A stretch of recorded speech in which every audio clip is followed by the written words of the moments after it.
When it gets dark, they will awaken. The children's spirits will rise. They will kill you. I'll just walk out in the morning, stepping over your corpses one by one. You are intruders. None of you will survive the night. And what makes you think they won't kill you? Because I am one of them.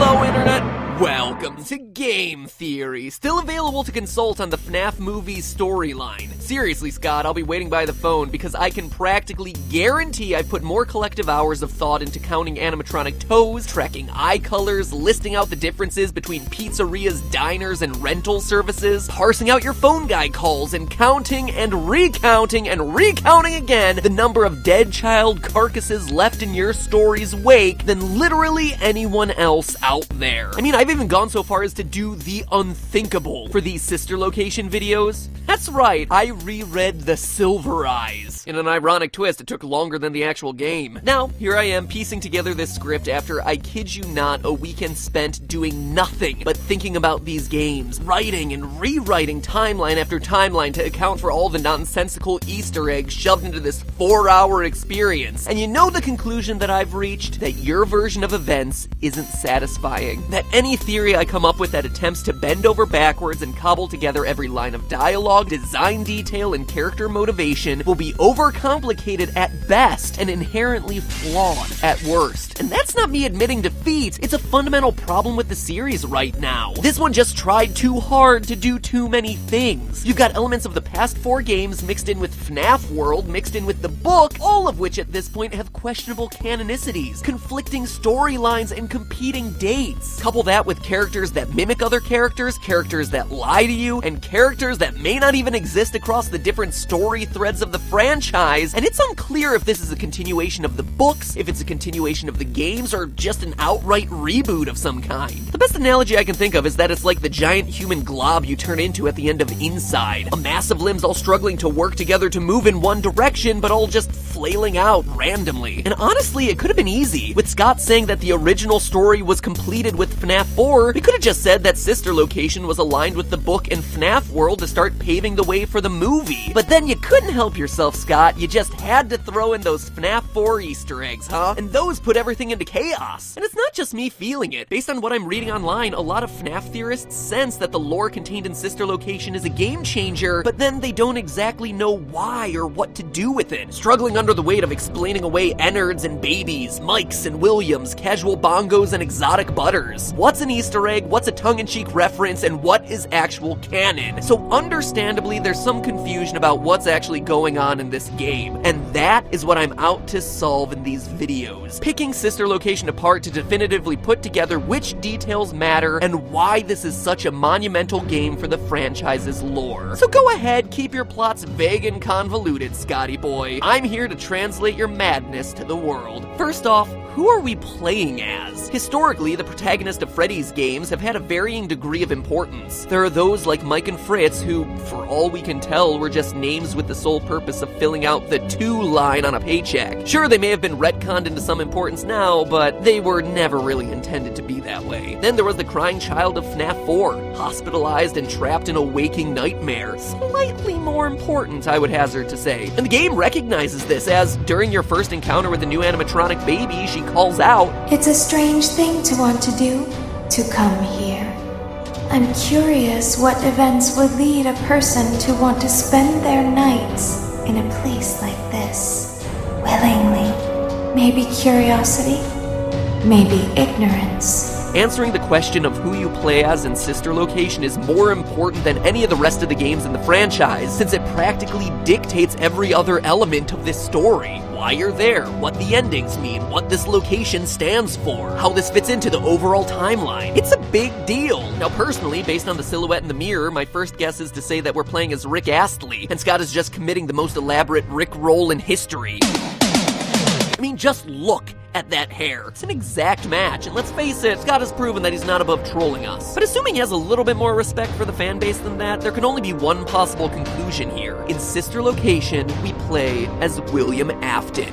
purple guy himself. And no, I'm not just saying that because the eyes in the ending are purple like literally everyone else on the internet's been saying. Sure, it's a nice detail that may hint at Scott's intentions, but it's not proof. For proof, we begin by turning to the in-game dialogue. On your quest to unlock the game's fake ending, the animatronics taunt you with these little bits of dialogue, spoken by a young girl in a British-sounding accent. I'm still here. Isn't this why you came here?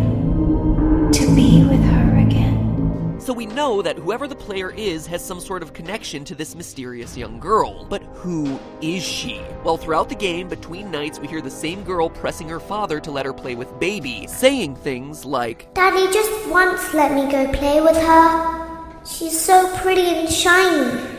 Didn't you make her just for me? From that small snippet, we can not only tell that our character is her father, but that he's also in some way the creator, or has some level of control over the animatronics. This in turn narrows the field down by quite a bit to two men, William Afton and Henry...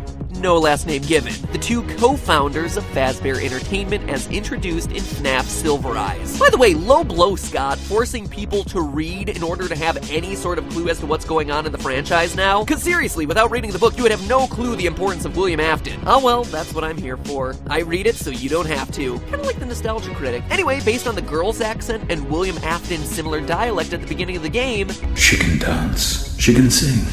She's equipped with a built-in helium tank for inflating balloons right at her fingertips. It would seem as though we have ourselves a match. You are the father!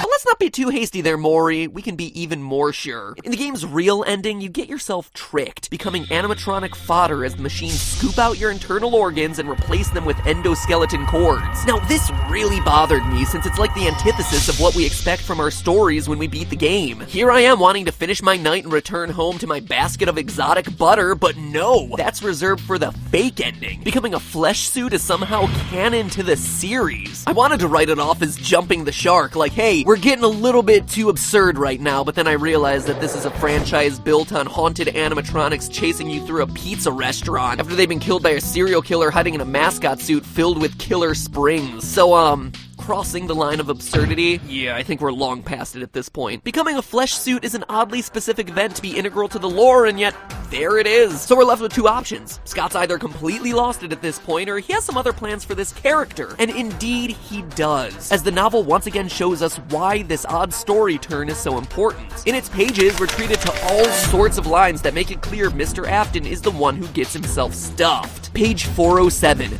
quote, Charlie, there's something different about him. It was as if the guard, the man they had met, had been stripped away, and what sat before them was nothing but a blank canvas, end quote. And again, 2 pages later, quote, Dave is the fake name for William Afton in the novel. He's hiding out in another identity. Long story. Anyway, just go with it. Dave's body moved upward, straightening, but the movement was too smooth. He seemed to make no effort, use no muscles, and exert no energy. Dave's eyes opened steadily, glassy, and without emotion, like the robots on the stage outside, end quote. And there you have it. That totally just spelled it out for us, didn't it? Like the robots on the stage outside. In fact, the book makes a huge deal about Afton's eyes, over and over again, like when the character John describes seeing Afton kidnap his friends on pages 120 to 122. Quote, the eyes, they were all I could see. They were dead, just dull and flat. Like they still moved and blinked and saw, but whatever was behind them had died a long time ago, end quote.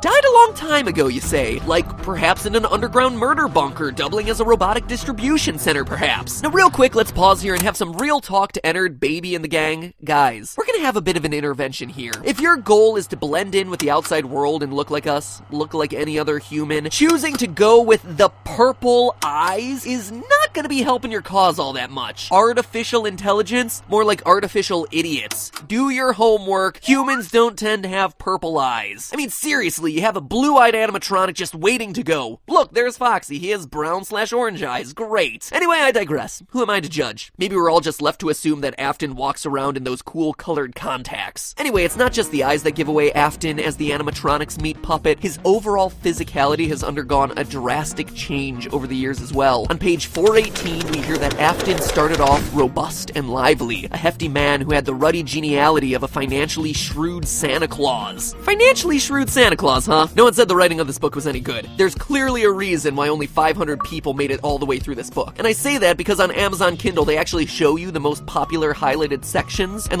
they all drop off by midway through the book, so I can only assume that I'm the only person who made it all the way through. The things I do for you. Anyway, soon after, our financially shrewd Santa Claus is accused of murder. He's released due to no bodies being found, and then he skips town. However, when he comes back, he's a changed person. Quote, Afton had been fat and affable. The man in the picture was sallow and thin, his skin sagging and his expression unpleasant, as if he had forgotten how to smile. He looked like a poor facsimile of himself. End quote. So when he comes back to town, he's not only lost a ton of weight, but he looks like a poor copy of himself? So that's us reading the subtext of these lines, but you don't even have to read between those lines. Afton tells us directly in the quote I used at the top of this episode. Quote, and what makes you think they won't kill you? John said again. Because I'm one of them, he said. I mean, let's face it is hard to argue with that one. He is outright saying he is an animatronic. Reading the book the first time, you all assume it's like, oh, he has a kindred spirit with these animatronics because he loves them so much and he dresses as one and this and that. But oh no! After playing Sister Location, it takes on a whole new meaning. Now, there are two major complaints against the Afton theory. One, that Baby's first lines are, I don't recognize you. You are new. And two, that none of it makes sense if Afton bleeds out in Springtrap in FNAF 3. But there's an easy answer for both of these situations. First, think back to the FNAF world ending, where Desk Guy, who in our last episode we establish as Henry No Last Name Given, William Afton's partner in the Freddy Fazbear's franchise, confesses to building Baby. He's the creator, the one Baby would be most familiar with and not necessarily Afton. So Baby not recognizing Afton isn't all that much of a stretch. And regarding Purple Guy's death, we see in the book that William is covered in scars. Scars left over from surviving one major round of Springtrap failures. Quote, Dave had been shirtless under the costume and now his bare chest was clearly visible. His skin was horribly scarred, with raised white lines that scored his flesh in a symmetrical pattern, each side of his body mirroring the other. He raised his arms and turned slowly in a circle, giving Carlton ample time to see that the scars were everywhere. Also note that we never actually see Springtrap die in FNAF 3, just collapse into his own pool of blood and shiver there. The light never drains from his eyes. And Silver Eyes shows that it's not only possible, but that William has indeed survived a Springlock failure in the past. So could the FNAF 3 incident be the reason he has all those scars in the book? Absolutely. Also, according to the timelines the events line up. All of the events of Silver Eyes take place in 1995, placing it long after any events that we've seen in the games thus far, with the exception of Fazbear's Fright, which may have been a hallucinogenic dream sequence anyway. So all in all, cool story, bro. We play as Purple Guy in Sister Location. Thank you for selecting Casual Bongos. But why? What does all this mean for the plot of the game? It actually explains a lot, but from here it also tends to get really complicated, because now we're dipping into the FNAF 4 surveillance footage, FNAF 4 locations being tied to Sister Location, child experimentation, and the identities of Baby and Ennard. So instead of rushing my way through it to get it all done in time, I'm gonna pause right here and hold all those explanations for the next episode. Now that we know who is playing the game, we need to know why and how it affects the rest of the series as we know it. So click that basket of exotic butter to subscribe and be informed of when the next half of this theory comes out. And in the meantime, listen to these casual bongos and do me a favor and vote. Sister Location, yay or nay? Was this the game that you were waiting for, or did it end up under-delivering? Click on one to choose and I'll let you know next time how y'all voted. And in the meantime, remember, it's all just a theory. A game theory. Thanks for watching.